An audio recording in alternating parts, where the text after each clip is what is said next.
இன்றைக்கு மே மாதம் செவ்வாய்க்கிழமை 14ஆம் தேதி. இன்று தேவன் நமக்கு தரும் ஜீவ நீரூற்றான இறை வார்த்தைகள் திருத்தூதர் பணிகள் நூலிலிருந்து வாசகம். இயல் 1 இறை வார்த்தைகள் 15 17 மற்றுமாக 20 27 முடிய.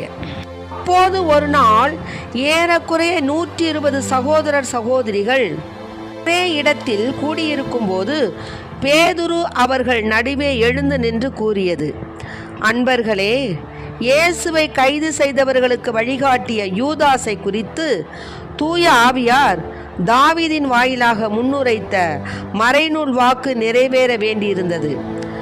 அவன் நம்மில் ஒருவனாய் எண்ணப்பட்டு நாம் ஆற்றும் பணியில் பங்கு பெற்றிருந்தான். பாடல்கள் நூலில் அவன் வீடு பாழாவதாக, அதில் எவரும் குடி புகாதிருப்பாராக என்றும் அவனது பதவியை வேறொருவர் எடுத்துக்கொள்ளட்டும் என்றும் எழுதப்பட்டுள்ளது. ஆகையால் ஆண்டவர் இயேசுவின் உயிர்த்தெழுதலுக்கு சாட்சியாய் விளங்க அவர் நம்மிடையே செயல்பட்ட காலத்தில் நம்மோடு இருந்த ஒருவரை சேர்த்து கொள்ள நாம் கூடி வர வேண்டியது தேவையாயிற்று. அத்தகையோருள் இருவரை முன்னிறுத்தினார்கள். ஒருவர் யோசேப்பு என்னும் பெயர் கொண்ட பர்சபா, இவருக்கு யுஸ்து என்னும் பெயரும் உண்டு. மற்றவர் மத்தியா. பின்பு அவர்கள் அனைவரும், ஆண்டவரே, அனைவரின் உள்ளங்களையும் அறிபவரே, யூதாசு திருத்தொண்டையும் திருத்தூது பணியையும் விட்டகன்று தனக்குரிய இடத்தை அடைந்து விட்டான். அந்த யூதாசுக்கு பதிலாக யாரை தெரிந்தெடுக்க வேண்டும் என இந்த இருவருள் ஒருவரை எங்களுக்கு காண்பியும் என்று இறைவனிடம் வேண்டிக் கொண்டனர். அதன்பின் அவர்கள் சீட்டு குலுக்கினார்கள். சீட்டு மத்தியா பெயருக்கு விழவே அவர் 11 திருத்தூதர்களோடும் சேர்த்து கொள்ளப்பட்டார். ஆண்டவரின் அருள்வாக்கு. இறைவா மக்கு நன்றி. உங்க கிருபை இல்லாம வாழ முடியாதப்பா, உங்க கிருபை இல்லாம வாழ தெரியாதப்பா.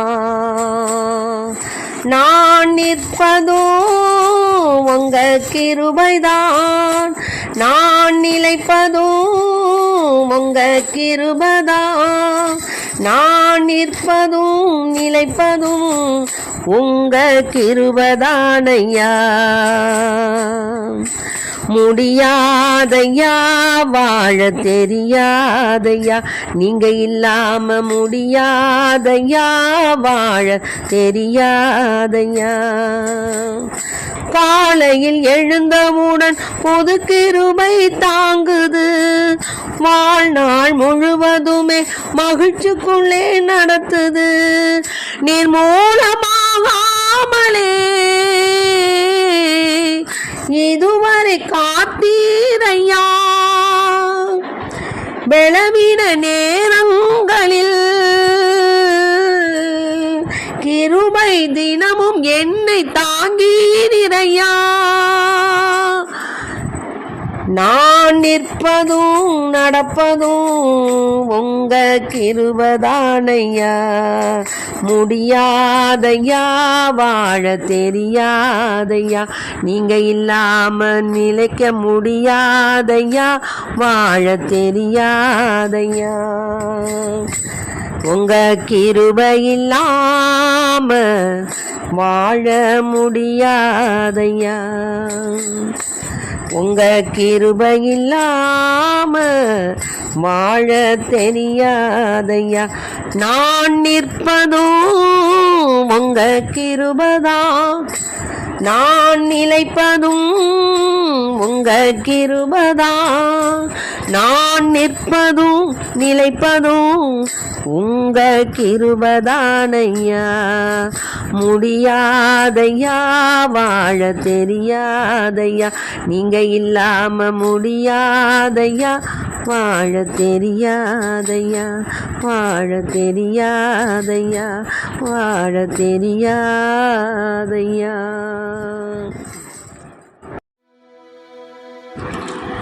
இன்றைக்கு நம் தேவன் தரும் ஜீவநீர் ஊற்றான இறை வார்த்தைகளை கேட்டோம்.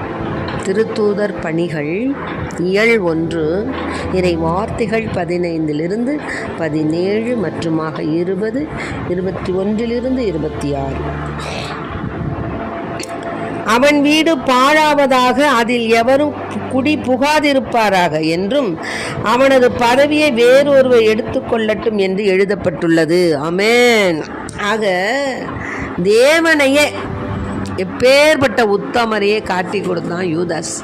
அது மாதிரி தான் நாம் இருக்கிறோம். யூதாஸை தான் நம்ம குறை சொல்கிறோமே ஒழிய நாம் எத்தனை காரியங்களில் நம்ம தேவனை காட்டி கொடுக்குறோங்கிறது நமக்கே தெரியாது. யூதாஸ் யூதாஸ் யூதாஸ் அவனை தான் சொல்கிறோம். அவன் செஞ்சதை நான் நியாயப்படுத்தலை. அந்த நிலைமையை நாம் இருக்கக்கூடாதுன்னு நான் சொல்கிறேன். எப்படி காட்டி கொடுக்குறோன்னு கேட்குறீங்களா? இப்போது நம்ம வீட்லேயே ஒரு நிகழ்வு நடக்குது, நம்ம போகிறோம் வாரோம் எல்லாத்தையும் செய்கிறோம். இதே சமயம் நம்மளுடைய உற்றாரோ பெற்றாரோ யாரோ ஒருத்தர் ஏதோ ஒரு காரணத்துக்காக வரணும்னு வச்சுக்கோங்களேன். அதை நம்ம என்ன செய்கிறோம்? ரொம்ப பெருசாக எடுத்துக்கிறோம். பெருசாக எடுத்துக்கிட்டு அவனை பற்றி இல்லாத பொல்லாதெல்லாம் சொல்லி அவன் பெரிய ஆளாக போயிட்டான். அவன் எதுக்கு நம்ம வீட்டுக்கு வர்றான்? அவனுக்கு இப்போல்லாம் நம்மளெல்லாம் தெரியாது. நம்மளை அவன் வந்துங்க அவனை பற்றி இன்னொருத்தன் சொல்லுவான். அதாவதுங்க இப்படிங்க அவன் அதனால தாங்க வரல, அப்படிங்க இப்படிங்கன்னு போட்டு கொடுப்பாங்க. இது ஒரு வகை. இதே மாதிரி தான் பணி செய்கிற இடத்துல நம்மளை பற்றி போட்டு கொடுக்கறது. இன்னுமாக எல்லாம் நிறைய இடங்களில் நாட்டுக்கு நாடு இப்படி தாங்க இப்போ நடக்குது. விளையாட்டுங்கிறோம், ஒவ்வொரு விளையாட்டுலையும் அப்படி தான் நடக்குது.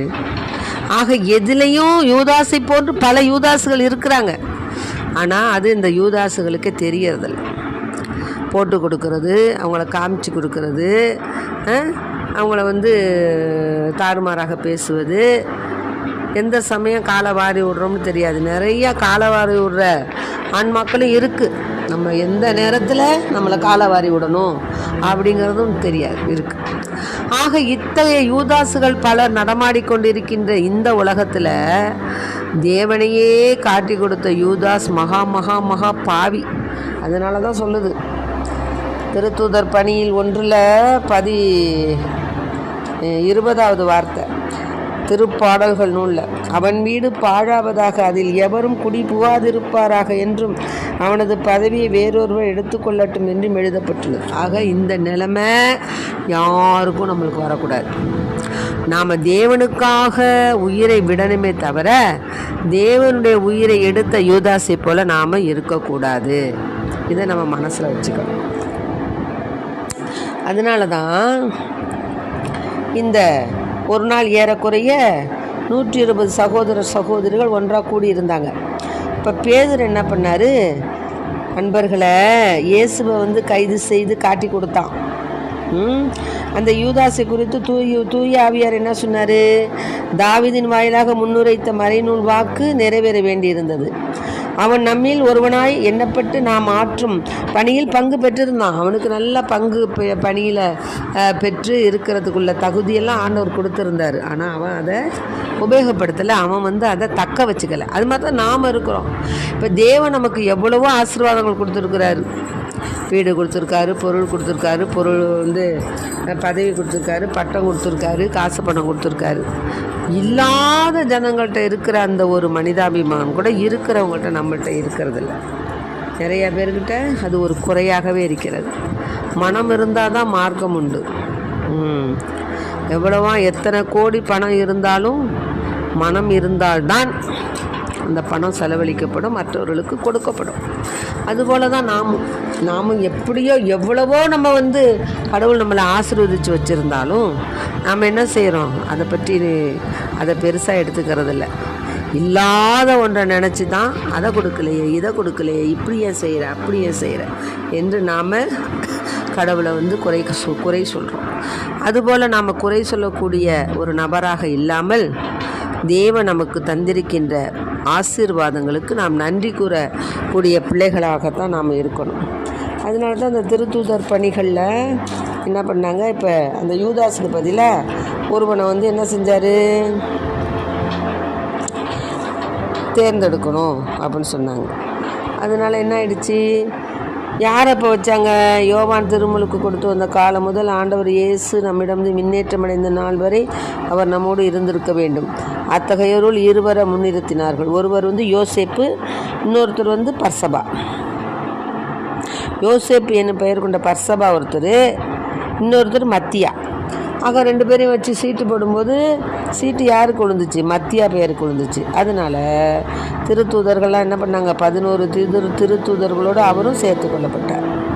ஆக நாமும் நம்முடைய வாழ்க்கையில் எந்த நேரமும் தேவனுக்காக உழைக்க வேண்டும், தேவனுக்காக நடக்க வேண்டும், தேவனுக்காக சேவை செய்ய வேண்டும் என்ற உன்னத நோக்கத்தோடு நம்ம இருக்கணும். அந்த திருத்தூதர் பணிகளில் எப்படி அந்த திருத்தூதர்கள் இறைவனுக்காக அவங்களுடைய பயணத்தை செய்தார்களோ அதுபோல் நாம் என்ன செய்யணும்? நாங்கள் தங்கியிருந்தோம், நாங்கள் போதித்தோம் போன்ற பகுதிகள் அந்த பவுலின் உடன்பணியாளர் என்பதை சுட்டி காட்டுகின்றன. ஆக இந்த நூலினுடைய ஆசிரியர் திருத்தூதர் பணிகள் என்னும் நூல் லூக்கா நற்செய்தி நூலினுடைய தொடர்ச்சியான 2வது பகுதி. ஆகவே தான் 3வது நற்செய்தி நூலின் ஆசிரியரே இந்த நூலின் ஆசிரியர் என்னும் மரபு எல்லோராலும் ஏற்றுக்கொள்ளப்படுகிறது. அதனால தான் என்ன சொல்கிறாங்க ஆசிரியர்? பிந்திய பகுதிகளில் தாமே கண்ட நிகழ்ச்சிகளை தொகுத்து வழங்குவதாக எழுதியிருக்கிறார். நாங்கள் பயணம் செய்தோம், நாங்கள் தங்கியிருந்தோம், நாங்கள் போதித்தோம் என்று இந்த பகுதி நூல்கள் எழுதியிருக்காரு. பவுலின் உடன் பணியாளராக இருந்திருக்கிறார். ஆகவே நாமும் இறைவனுக்கு உடன் பணியாளராக நாம் இருக்க வேண்டும். நம்முடைய சிந்தனையால், சொல்லால், செயலால், நம்முடைய எண்ணங்களால், நம்முடைய பொருள்களால், நம்முடைய உடலால் எவ்வளவு பிரத்தியாருக்கு உதவி செய்ய முடியுமோ அவ்வளவு செய்ய வேண்டும். இதுதான் கடைசியில் நமக்கு நிற்கும். வேறு நம்ம என்ன படிச்சிருக்கிறோம், நீ என்ன பட்டம் வாங்கியிருக்கிற, நீ எந்த பதவியில் இருக்கிற, நீ எவ்வளோ சொத்து வச்சுருக்கிற, எத்தனை வீடு கட்டியிருக்கிற, எத்தனை மாடி வீடு, எவ்வளோ நிலபலம் வச்சுருக்கிற, எவ்வளோ நகை நட்டு வச்சுருக்கிற, எவ்வளோ புடவை ஆபரணங்கள் வச்சுருக்கிற, இன்னும் இது எதுவுமே நமக்கு கைக்கு உதவாது. அவங்கவுங்க என்ன பண்ணுவாங்க? கடைசியில் பங்கு போட்டுட்டு போயிடுவாங்க நம்ம பிள்ளைங்க.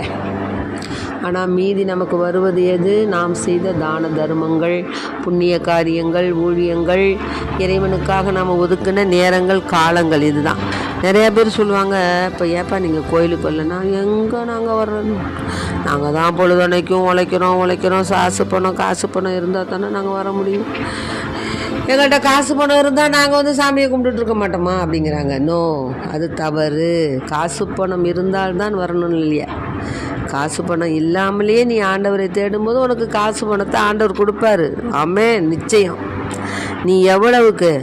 ஒரு அடி எடுத்தால் போதும், ஓடி வந்தணைக்கும் தெய்வம், பாவத்தை எண்ணவே மாட்டார், பாசத்தை நிறைவாய் பொழிவார். அவரிடம் இருந்தது அன்பே, அவரிடம் இருப்பதும் அன்பே. என் இல்லத்தில் கேட்கிற எவனும் பெறுகிறான், தேடுகிறவன் கண்டடைகிறான், தட்டுகிறவனுக்கு திறக்கப்படும் என்கிறார் இயேசு ஆண்டவர் என் இல்லத்தில். ஆமென். ஆக நாம் ஒரு அடி எடுத்து வச்சோம்னா ஓடி அணைக்கக்கூடிய தெய்வம் நம்ம தெய்வம். 24 மணி நேரம் கொடுத்துருக்காரு. அதில் 1 மணி நேரம், ஒரு 10 நிமிஷம், ஒரு 1/4 மணி நேரம், ஒரு அரை மணி நேரம் தேவனுக்காக நீ செலவிடக்கூடாதா? ஞாயிற்றுக்கிழமை கடன் பூச தவறாத, முழு பூசைக்கு போ, நல்லதொரு பாவ சங்கத்தனை செய், உனக்கு அநேக ஆசீர்வாதங்கள் கூட்டி கொடுக்கப்படும். இது என் வாழ்வில் நான் கண்ட உண்மை. நல்லதொரு ஒப்புரு அருட்சாதனம் செய், மனமுருக, மனம் நெருங்க, மனம் நொறுங்க நீ நல்லதொரு பாவசிங்கத்தனம் செய்வியாயானால் உன் வாழ்விலே உனக்கு பல அதிசயங்கள் நிகழும், அற்புதங்கள் நிகழும். ஆகவே அன்பு பிள்ளைகளை, இதை கேட்டுக்கொண்டிருக்க அன்பார்ந்த பிள்ளைகளை, இந்த மே மாதத்திலாவது நல்ல பாவசிங்கத்தனம் செய்யுங்க. மாதாவை பற்றி ஜபமாலை சொல்லுங்க, குடும்பத்தில் ஜபமாலை சொல்லுங்க. ஜபமாலை ஜபமாலை ஜபமாலை ஜபமாலை ஜெயம். ஆகவே ஜெபமாலை செய்து நம் விண்ணப்பங்களை மாதா மூலமாக நம் ஆண்டவரிடத்தை தெரிவிப்போம். அன்னை மரியாள் பரிந்து பேசுவாள். அவள் என்றென்றும் நமக்கு பரிந்து பேசக்கூடிய தாய். ஆகவே தேவதாயை நாம் அனுதினமும் போஷித்து அவருடைய திருவுருவச் சிலைக்கு மாலையிட்டு மலர் வளையங்கள் வைத்து மன்றாட்டு மாலை பாடி குடும்ப ஜெபமாலை சொல்லி மிகவும் இரக்கமுள்ள என் தாயே என்ற ஜெபத்தை சொல்லி மகிமைப்படுத்துவோம். ஆமென். Praise the lord. மரியே வாழ்க.